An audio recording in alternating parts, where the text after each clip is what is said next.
Hey, exclusive for listeners of this podcast, Web Mechanics will do 10 to 20 hours of work for you for free. Literally no sales calls, no BS. Just give them a problem and they will put a team to work for you for free for 10 to 20 hours, even if you're already a client. If you're struggling with demand gen, lead gen, SEO, SEM, Google ads, LinkedIn ads, conversion optimization, if you can't get Facebook or Meta ads to work for the life of you, or you can't figure out attribution, Web Mechanics will take a good hard look at whatever problem you give them, whatever programs you put in front of them, and they will give you an objective, informed opinion, plus some advice from 10 to 20 hours of senior level attention. So I would suggest take them up on this offer. It's ridiculous. Go to revenuedrivencmo.com/free, fill out the 2-minute form, and you will not regret it.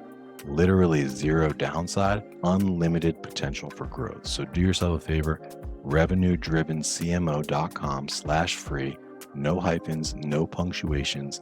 You will be happy about that decision. There are secrets out there, guys, performance marketing secrets, and knowing just one or two of them can absolutely light up your funnels. Let's go.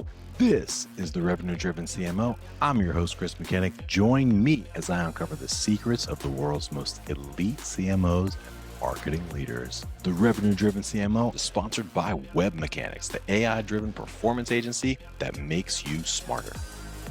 Hello, everybody. Welcome to another exciting episode of Revenue Driven CMO. I'm your main man, Chris Mechanic. We have got an awesome show in store for you today.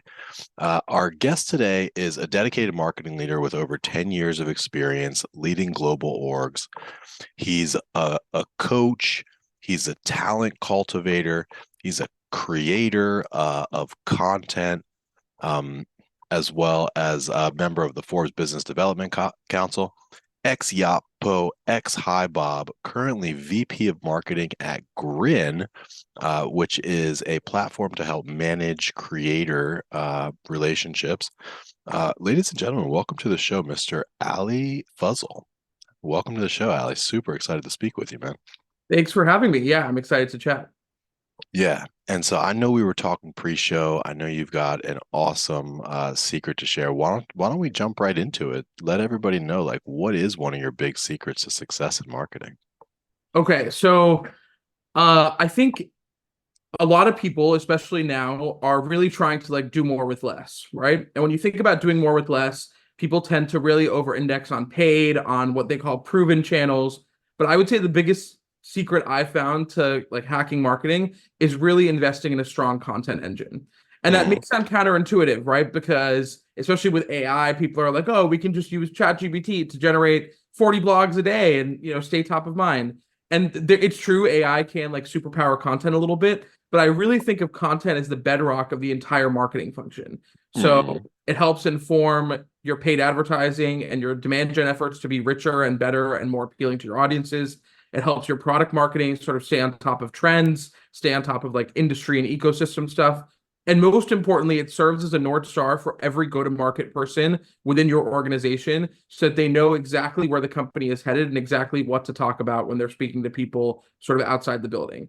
So I would say, at every team I've run, there has always been pressure to, invest more in roles that are quote unquote revenue generating, right? People who are actually their function of their job is to bring in revenue. But I've always held really strong that we need to have very strong content marketers who are able to help sort of guide us forward, stay on top of the industry, create really rich content that AI just cannot create.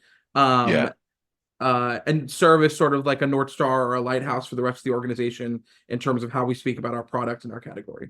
Yeah, that's really interesting. And I think if you ask CMOs, they'll all unanimously say, yes, content is important. Yes, we should invest in content. But how do you do that? It sounds like you've got an effective method of actually investing in content. Can you tell us a little bit about your approach there? Yeah, I think theoretically they would say, yeah, of course, invest in content. But if they have to choose one rec out of two and the options are either hiring someone to run Facebook ads or content person, I think a lot of people would choose the Facebook ad person because they want to keep the lights on, they want to keep the demand gen engine running. But I actually think that's the wrong choice. I think if you're going to use AI to do anything, use AI to automate and build strategy for some of your demand gen, and have like a person with a real brain and a real like creative spirit working in content. I think, tech has also changed in the last like 10 years. It's rare to see a tech company that has like a full editor in chief and like a 40-person content staff running their content marketing. I think you can do a lot more with less now, particularly with the advent of AI and using like different tools to help accelerate content writing. But I think the key is making sure that your content team is really closely connected with the business and what you're trying to accomplish, and making sure Yeah. that every piece of content you develop is done for a reason. So whether it's done to drive like awareness, whether it's meant to be like part of the conversion area of the funnel, whether it's meant to sort of introduce you to a new vertical, new geography, whether it's meant to get people to think about your product or your offering a little bit differently. I think being really purposeful behind the content you develop is really the key to making sure it's successful. I Yeah. think I've observed a lot of times people will just like hire someone, give them a list of like 15 ideas that came from the CEO, right? Because CEOs love to be like, oh, we should write a blog about this, or like, oh, we should publish a white paper about this.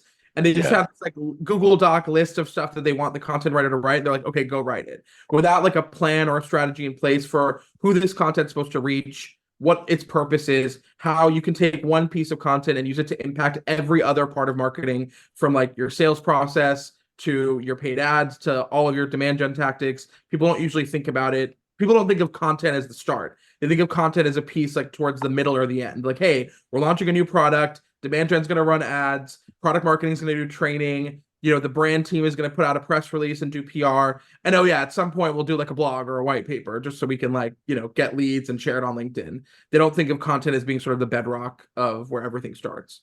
I agree. I agree. And I want to give people something that they can latch onto.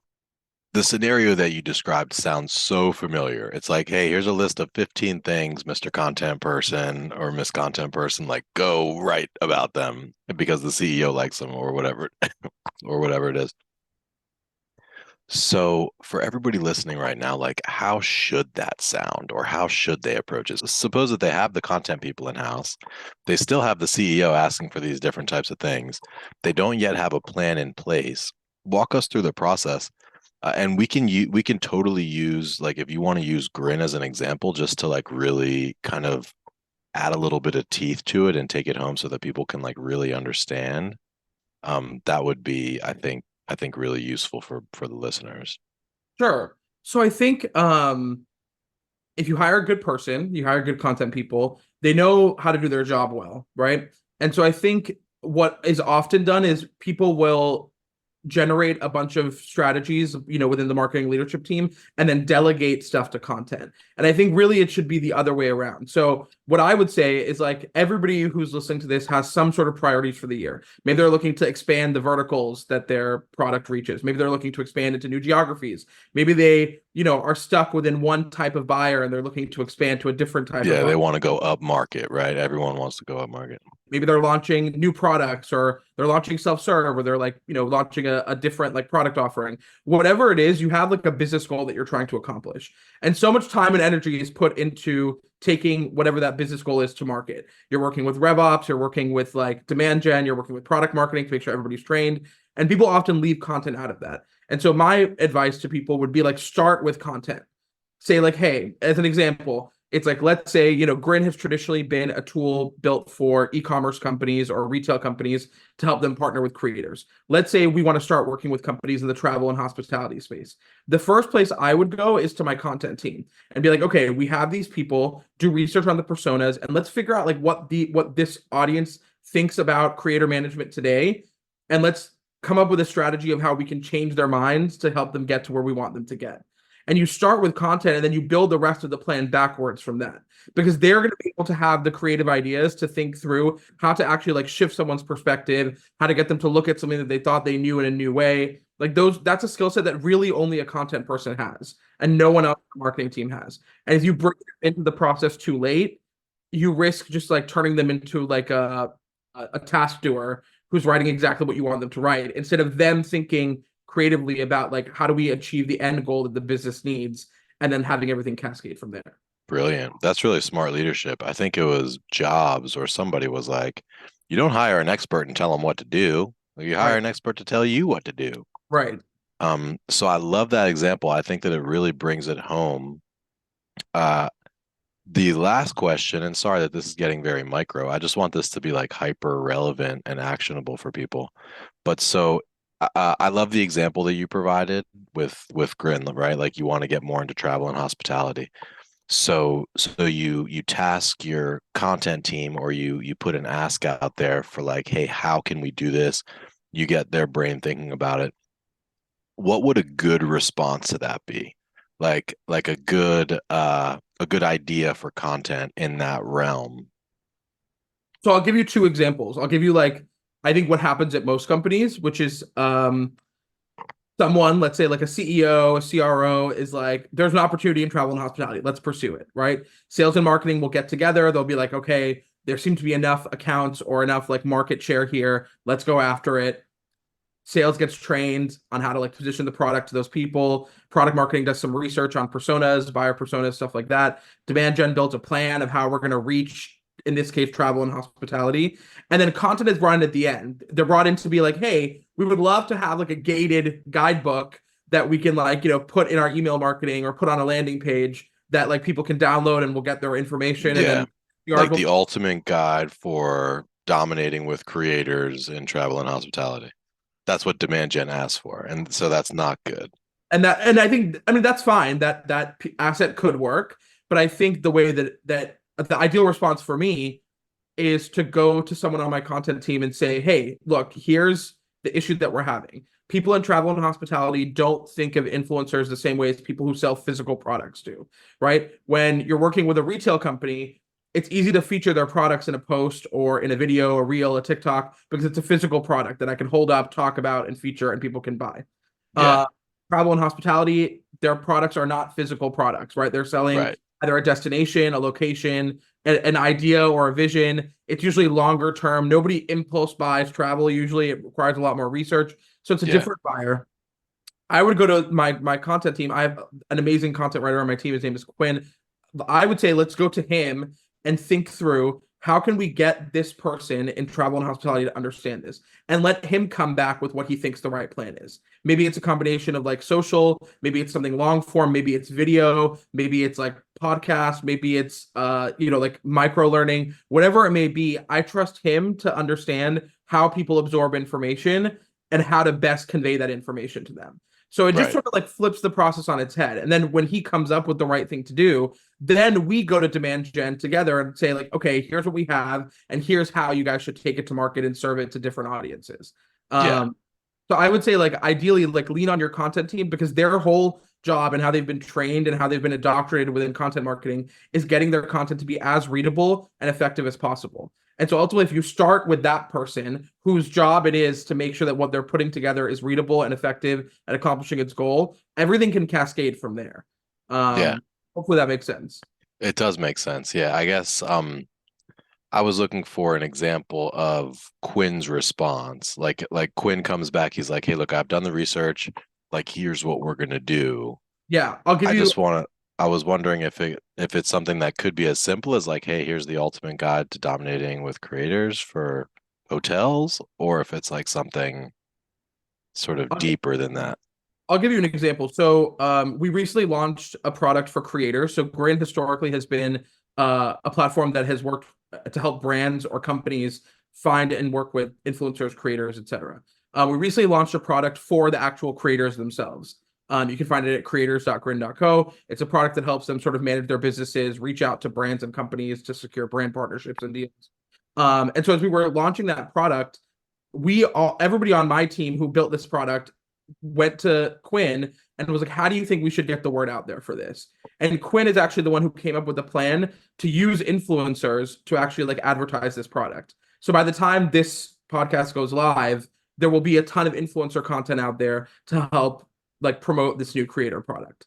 And Mm, like a full plan that included all of the demand gen touch points, all of the like training and product marketing touch points, but like he built the plan as the content person because he's the one coming up with the words and with the sequencing. So yeah. I think ideally, if you enable a content person with this responsibility and they build the social media plan, they build the rollout, they build like the sequencing of how the market finds out about something, then you're able to like leverage the best of their skill set, because they're not just thinking about it in terms of like dates and times and like how can we get this stuff done in enough time. He's thinking about it in terms of like taking the actual audience on a journey psychologically and getting them to the place that we need to get them to, because that's his job working in content. So Yeah. ended up with a much richer and more effective plan because it started with content, as opposed to if it had started somewhere else and then content had been looped in later. Yeah, yeah, yeah. No, you definitely have driven that point home. And it sounds like you guys are really next level content wise. Like it's like every brand has content, every brand's creating content, but I don't think that they're starting with the content team like you're saying. So I think that's a really good hack. And I've got other Well, questions about it too. Go I ahead. mean, think about it this way. Every business is trying to like accomplish something unique, right? So, for GRIN, for us, for example, it's that there is no formalized playbook for how to run influencer marketing, right? There, like if you think of email marketing as a category, Marketo has really like defined a playbook of like this is how you do it. And whether you're a company that's in fintech or healthcare tech or education tech or marketing tech, whatever it is, you follow this playbook because Marketo has laid it out. It's been in the works for decades. It's been like finessed, polished. And regardless of how big your company is, regardless of what your spend is, you follow this very basic playbook of how to do email marketing well. That Hmm. essentially HubSpot and Marketo have sort of like co-piloted together and is now an industry standard. That Hmm. standard doesn't has not historically really existed in my industry in influencer marketing. And Hmm. so a big part of what we've endeavored to do over the last few years is really build that playbook for people. Because if you look at any brand that you think is killing it on social, you might say Nike. I might ask someone else and they would say like Skims or Kylie Cosmetics. I might ask someone else and they might say, oh, Warby Parker, right? And if you look at the what all three brands are doing, it's completely different. Yeah. And so I think what we're trying to do is really centralize the approach behind influencer marketing and creator management and deliver like a scientific way to achieve success. And so for Hmm. me, that's my endeavor at GRIN, right? Like that's our goal. Everybody listening to this has some sort of goal or paradigm shift that they're trying to accomplish through their marketing. And I think if you start with content, you'll have a much like richer and more effective and longer tail strategy than if you just tell your demand gen team like, hey, I want to bring in 100 leads in this new vertical by March 31st. And Yeah. that's like a short term thing. It's not really like achieving the holistic shift that you're looking for. Right, right, right. Yeah. And as somebody that works with many companies and many leaders, you would be amazed at like how frequently when you ask somebody about their goals, that they go right to the number of leads. They're like, hey, we need, 1,000 MQLs and 250 SQLs and this amount of pipeline value. But they very rarely say something like what you said about like, hey, we're trying to create the playbook for influencer marketing. Like it's Don't get me rare wrong. to the I tune have of like, go ahead.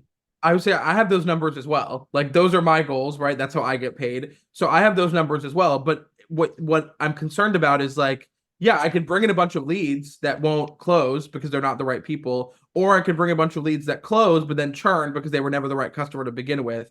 And so ultimately, like I think you have to have a broader goal that you're trying to achieve that will help you back into your number, not the other way around. Yeah, brilliant. So that's another good takeaway for people because I think like you rattled that higher level goal right off the top of your head, but I think for some of the people listening here, they may not really have so much clarity over what that higher level goal is for themselves. But I really liked yours though, and grins. Like that sounds uh, smart, like specific, measurable, attainable, realistic. So that's a really good goal.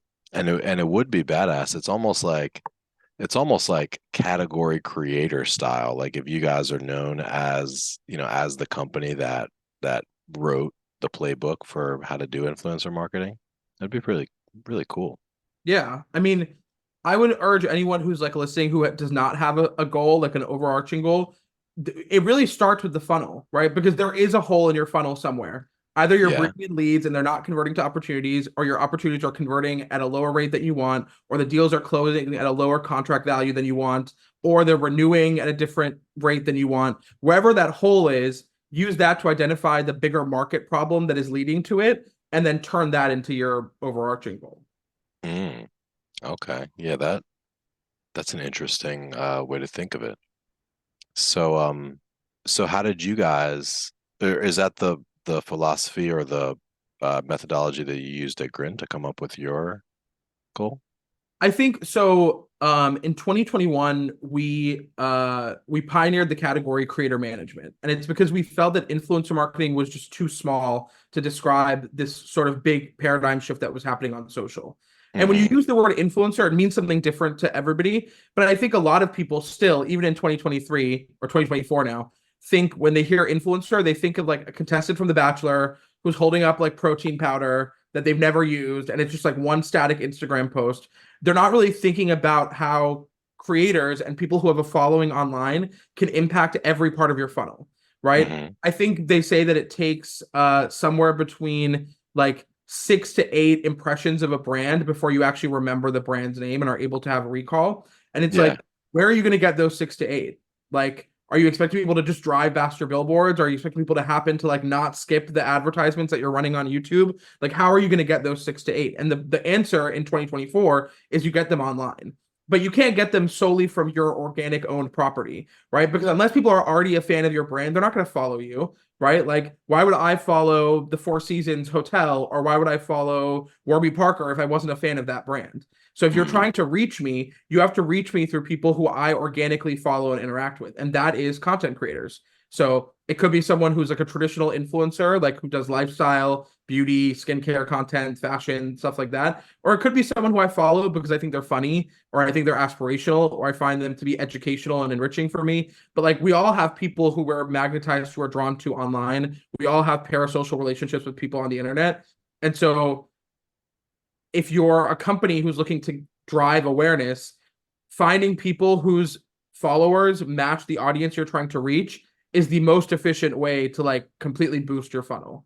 And so when we were Yeah. thinking about this realization, we realized that the term influencer marketing was so small because it doesn't encompass podcasters, it doesn't encompass athletes who do endorsements, it doesn't encompass like celebrities, it doesn't encompass people who do branded content, it doesn't encompass PR content. And so there's just it doesn't encompass companies who use content creators online solely for UGC. So they're partnering with content creators online, and those people never post it to their own channels. They hand that content directly back to the brand for them to use. And so when we thought about all these different disparate use cases, we were like, they all fall under one umbrella, and that umbrella is creator management. And Hmm. so we pioneered the category in 2021, and our mission since has been sort of to help people understand that like the way that you get content to use in your email marketing and on your website from people on the internet, and the way that you get people to post endorsements for you, the way that you send product to athletes to help hope that they wear on the field, all of those are part of one holistic strategy because you're marketing through humans. And so when you asked about how we came up with our goal, really we were like, people don't understand that all of these disparate things fall under one umbrella. And so that sort of became our goal to help people understand that all of these sort of misaligned strategies can actually live together and become more effective if you think about them as one discipline. Yeah. Wow. Yeah. That definitely makes a lot of sense. So so influencer and creator are not synonymous in your mind, but influencers are like a subset of creators. There's other types of creators other than just influencers. That's correct. Yeah. And I think again, I think people just have like a weird connotation with influencer. Um, I would guess that when you hear that word, something pops into your mind. And my guess is that for a lot of people, that's not a favorable connotation. Like it's not like uh, a great word. And so I think creator encompasses the full gamut of people because not everybody has an online presence purely to sell products to their audience. People have Right. online presences for a lot of reasons, and so everybody whom you follow, whether it's an athlete that you like because you like their performance, whether it's like a comedian that you follow because they make you laugh, whether it's someone who does like history content on like the Civil War and who makes you think, like you follow people for different reasons, but all of those people are creators because they're Yeah. creating something for you as an audience member to enjoy. 100%. 100%. So how did you get into all this? Like, were you involved like within the creator ecosystem in your previous roles, or is GRIN your first parlay into creators? So I have always had like an online shopping problem. So I like have always been drawn to technology that sort of like is brand forward and brand centric. I also just find the way that commerce and social commerce has changed in the last like 5 to 10 years really fascinating. Like, and I think about all the power shifts that have gone on between consumers and companies. Like, think about it this way: it's so crazy that 10 years ago, we would be willing to show up to a store at 6 in the morning, wait by their rules because they don't open till 8. We would line up, we would waste our time lining up, and then we would be thrilled if they agreed to sell us this product if we happen to get our hands on them. And if you Yeah. think about how that, like that, I lined up for the iPhone 4, right? And I was so thrilled that I got my hands on one. And I was like, why am now thinking about it in my modern lens? I'm like, I'm the one who paid $1,000 for this phone. Like, why am I the one who was just hoping to get my hands on it? Yeah. And it's crazy to think about that because the power has really shifted away from companies and towards individuals. Now it's Hmm. on the company to like find me somewhere online, make sure that I'm interested in their product, give me the information I need, and if you're lucky, I'll buy it. And so I've just been really fascinated by this like psychological shift that's happened within the consumer mindset. Um, 2 companies ago, I started working at a company called Yotpo that primarily at the time worked with e-commerce brands and direct-to-consumer brands as well to help them gather like review feedback from customers. And that's when I first started to understand that just like the interaction between consumers and brands is really changing and evolving very quickly. And then COVID really like put that into overdrive because the way Yeah. that people decided to spend their money, the way that people sort of became immune to bullshit and airbrushing and products that didn't really work. And then with the advent of TikTok and short form content, it sort of like boosted that even further. So I knew when I was like on the hunt for something new, I was like, I really want to be a part of this, like Hmm. this new dynamic that exists between brands and their audiences. And so it felt like creator really fit well in there. So Grid is my first foray into like the creator economy for sure, but I've Hmm. always sort of had my eye on like the brand and consumer ecosystem. That's awesome. I love how you turned your shopping problem into basically a career opportunity. Right. I tell my team that like our deals channel in Slack is like my personal hell because whenever somebody closes a deal, of course I have to go to the website and quite often I end up buying something. That's So funny. at this point I just have to beg our sales team to hope that they get like discount codes so I can at least Yeah, get the money. that's that's awesome. Well, you guys seem to be killing it. Um, yeah, I mean, I'm on the website right now. It's really well done. I see like your logo montage working with Hershey, Kylie Cosmetics by Kylie Jenner, PacSun. I mean, PacSun is massive, and Kylie Cos like these are massive companies. These aren't just like, run-of-the-mill mom and pops. Vera Bradley. So you guys are working with some big names. Con Air. Wow. Yeah, I mean, I'm really proud of what we've accomplished over the last few years. Like we had a year, like my first year at GRIN, we doubled. My second year, we tripled in ARR. So it's just been like a really fun ride. And I think like we're lucky because we have the tailwind of what is happening on social every single day, right? Like whether GRIN was here or not, the way that people interact with social media has like forever changed. And so we're lucky that we get to be kind of like in the eye of that storm.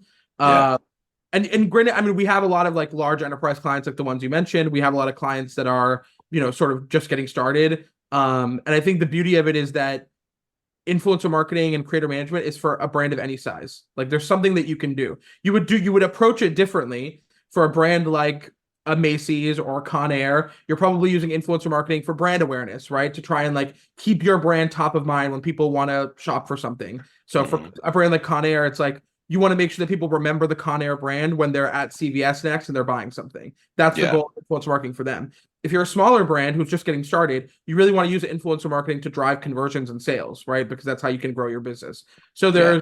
it's such a rich area that you're able to accomplish so much. It touches so many different parts of the marketing funnel. And it can impact everything from like your average order value to the quality and quantity of traffic that comes to your website, to like cart abandonment. There's just so many impacts that it has. And so it's been fun to sort of see the growth. Yeah, it's really interesting.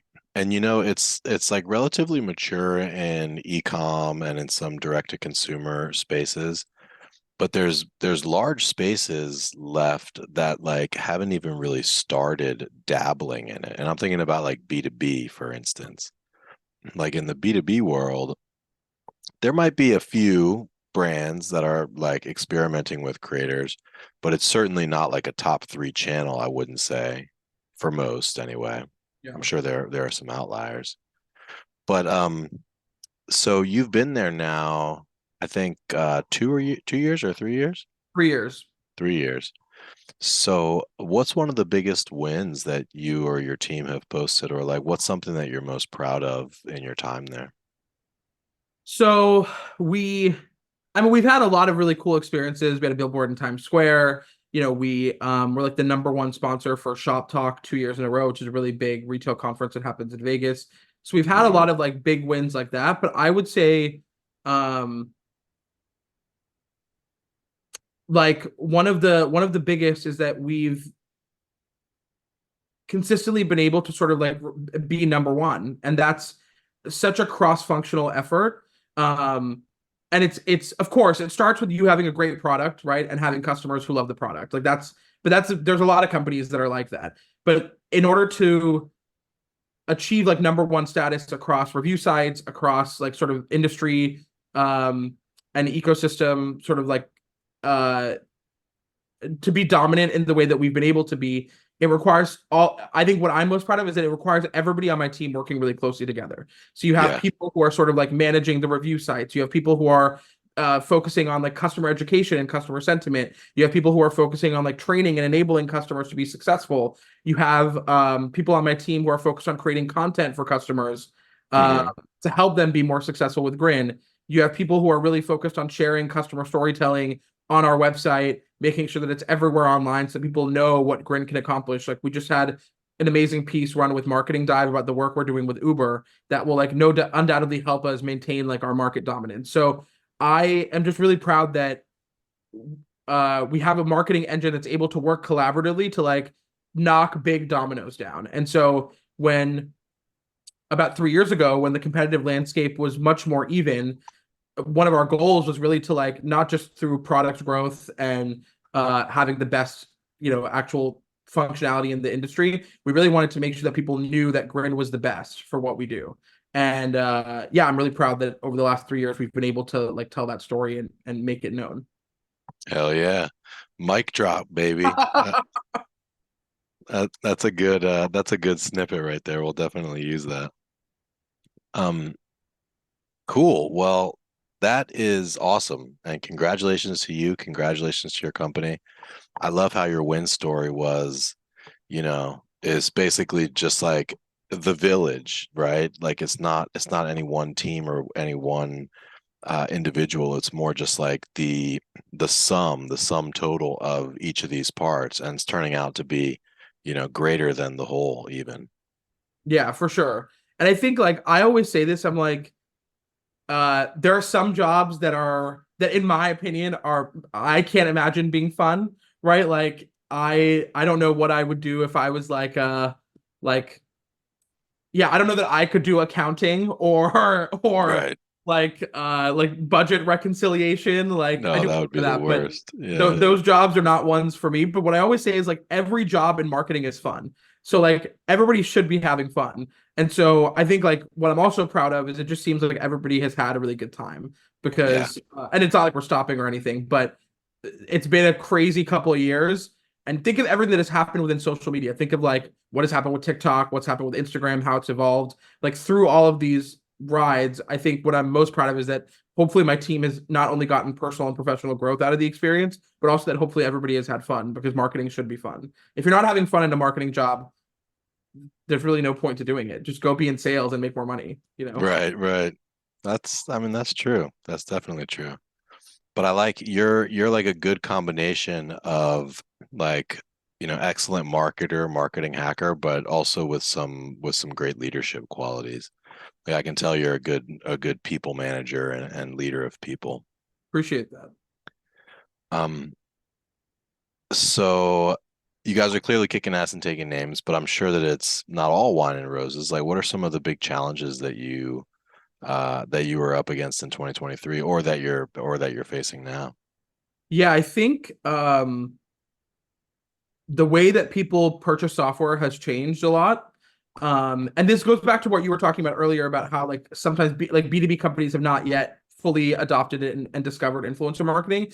And I think like what we're seeing a big challenge that is across the board, even for our customers, is that the role of a website has changed, right? Yeah. So imagine that like you're out there and you're shopping for call recording software for your sales team. The place that you would go is you would go to the websites, right? You would go to Gong's website, you go to Chorus's website, you'd go to like Clary Copilot's website, you would look at the differences, and the website serves this role of helping you come to a decision. I think now in 2024, the role of the website is different. Like, and what I often will tell people is like, think of your experience with travel and how it's changed over the last like 15 years. 15 years ago, when you were deciding on where to go, you probably would have gone to like Expedia or Kayak and you would have like put your dates in and then looked at different destinations and then gone to those destinations' websites and done research. Now, you probably have figured out where your next trip is because you've seen travel vloggers, you've seen stuff on social media, and you have decided already, I'm going to go to Thailand next, or I'm going to go to Tulum next, and then you find the place. So Hmm. in that particular example, the role of the hotel's website is very different than it was 15 years ago because Yeah. now they have their goal is to get people who are already interested in going to Thailand to go to their website and want to stay there, as Yeah. opposed to 15 years ago, it was to convince people to come to Thailand. So uh, to bring that example back to how it affects us, I think like in B2B SaaS, the role of the website has changed. I think the way that people buy software has changed. And the journey is just much longer and starts much earlier. So if you were to ask me like 5 years ago, how do people decide to buy software? I would say a need arises within a business, right? Someone in leadership or with buying authority delegates like, hey, we should find a software to help us do X. And then someone goes to like G2 or Google's and finds like three or four options, requests demos, picks the best one based on price or functionality, and then buys the software. I think like that is different now, and I think the journey starts a lot earlier. I think like in order to be successful now, you have to build and maintain a brand with people who are like latent state buyers, who are not even open and on the market to shop. And if you're able to do that well, then you're able to, when the time is right for them, you're like the first option. And if you look at a lot of the like companies in SaaS that have really broken out, think of like Gong, Drift, right? These companies that have become really ubiquitous in a short amount of time. It's because they've done that, because they've made themselves so they've driven such awareness among latent state buyers that like I knew what Drift was before I even was shopping for a chatbot tool online. But I just knew about their marketing. I'd come across them through different social networks. I was aware of who they were. I was aware of their thought leadership. And so when the time came that I was like, hey, we actually need a chatbot on our website, they were the only option. I didn't go look at like five. I only reached out to them. And so I think like in terms of challenges, that's one big one for us is like how can we develop a presence and a reputation with latent state buyers? Yeah. So isn't the answer to that essentially like content? Like it was really, I think, the secret that you led with. And I'm also thinking about HubSpot, Mhm. right? Like they were and always have just been a content machine. Like they would create tons and tons of upper funnel content. It's like how to achieve this end result, which like, oh, by the way, yes, HubSpot helps you achieve this, but like they delivered it in a way that like even do-it-yourselfers could do. Which is very similar with Gong. Like they just create tons of great like sales related content and Drift. Um, isn't that kind of like the answer to that is like to just create like really excellent content and a lot of it. I think content is a big part of it, right? Because essentially people remember people who help them solve problems, right? Right. Whether that problem is related to your technology or not is kind of irrelevant at that point. But yeah, of course, you remember the name of the person who helped you when you had a flat tire, and you will remember the website that you went to where you learned something that actually helped you achieve a positive outcome in your job. Yeah. So I think content is a big part of it, but I think another part of it is sort of just like really making your brand synonymous with the category. And Yeah. so like in the same way that people reach for a Kleenex instead of a facial tissue, it's like when people want call recording, like I've worked at companies where we have not used Gong, and people have been like, "Oh, did you pull the Gong recording?" And it's like it just has become ubiquitous, and that's through content marketing. It's through really strong branding. It's through really differentiated storytelling and strategic narrative. And I think like a big challenge for us this year is making sure that I think we've evolved a lot there, but like continuing that so that when people are thinking of influencer marketing, they're thinking of GRIN. Yeah. Yeah, that's definitely a tough challenge. Um, and I guess that's sort of the holy grail is Yeah, like how to be, people don't reach for uh a cola based drink, like they want a Coke or a Pepsi. And I probably more so a Coke. But yeah, so do you guys have a plan of any sort? Like how are you gonna tackle that? It seems like a huge mission. And actually, I guess the playbook, like being known as the playbook creator could go a long way. But if you think about HubSpot and Marketo, did they create that playbook before they were already synonymous with their category, or were they first synonymous with the category and then they rolled out the playbook? I'm not sure. I think from what I remember, it happened around the same time. And so that's like my hope is that, we will continue to like sort of build the scientific formula for how to succeed with creators as the company continues to grow as we have been. So I think both sort of will feed off of each other. Yeah. Yeah. And how do you measure something like that? Like that's where my head is going right now because I'm thinking like you may already be that for some buyers, right? Like there's a lot of buyers out there. Sure. And I'm sure there's buyers that have been following you for years. They're in that, sort of nascent, like not even in market category, but they've been reading all your posts. Like certain individuals, I'm sure, are like all over everything that you guys post and all over and you're already synonymous, like in their view with the category. But I guess you want that more broadly across the market. But what are you guys thinking in terms of like measuring something like that? I think for me, the success metric is seeing the category grow, right? So, like for example, on LinkedIn, there's X amount of people who have influencer marketing in their job title. Like if I see that number grow year over year, and then hopefully a portion of those people will be have a GRIN certification, or will have like engage with content of ours. To me, that's what shows success. But I think like the whole endeavor behind category creation is like it's not just for you and for your company. It's for the world, right? So like we pioneered the category, the phrase creator management. Like we were the first to use it, and we were the first to integrate it into this category of this product type of what we do. And now Mm-hmm. that phrase is used everywhere, even on our competitors' websites. They will use the phrase creator management. And that's Mm-hmm. fine because the category does not belong to us. It belongs to the creator economy. We just are the leaders and the pioneers of it. So um I guess like the more the category grows, the more GRIN will inevitably grow as well. So like if this year there are 100,000 people who have influencer marketing in their title on LinkedIn, and through us creating thought leadership content, putting ourselves out there, helping people understand how to do this better, if next year there's 250,000 people with that title, I will take that as a win. Because even though not every single one of those people is GRIN customers yet, if the category is growing, our market share inevitably grows. And if we're the leader in the market and we created the playbook, they will come to us eventually. Mm-hmm. Amen. Cool.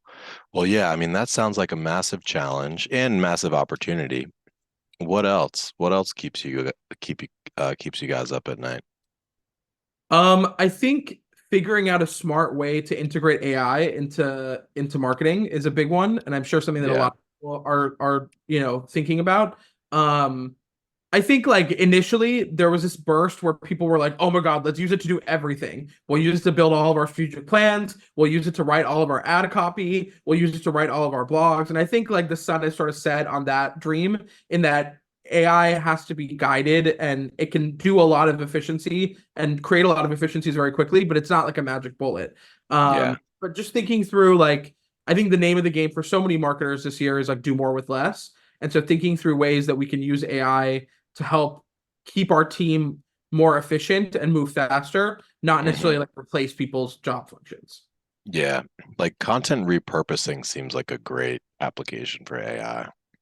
Yeah, It's like like, plugging a piece of content and seeing like what else can we do with this.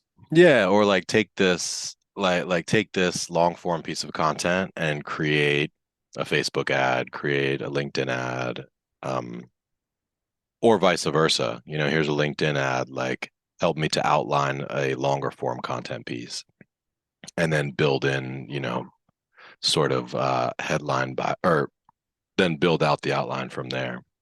Yeah, I mean, I think it definitely is helpful and a good starting point. I think where people often go wrong with this is like what AI will never be able to replace is creativity because creativity is born like from within and it's something that like if you sit and you spend time and you put your like not to be corny, but if you put your like heart and spirit into something, you will come up with richer and better ideas than if you just try and phone it in. And so like I Right. think I think to your point, let's say you take a long form piece of content and you're like, hey, come up with five like paid ads taglines for this. It'll give you five, but it doesn't have all of the context and all of the awareness and also all of the individual knowledge that you as the person running ads has. So it's a good starting point, but you can't run a marketing team without creativity. Like Yeah. it just won't work. And like we've seen that so much recently with design tools that are using AI. It's like, hey, create a graphic for this or create a logo. And it's like they're usually bad. And that's what most people say. And they're bad because like a designer who has like the skill of artistry and design is able to bring so much more to something than like a robot will. And I Right. think in the same way that like I used to work for an event marketing company, and I remember there was all of this chatter about how, oh, virtual conferences are really gonna like take over.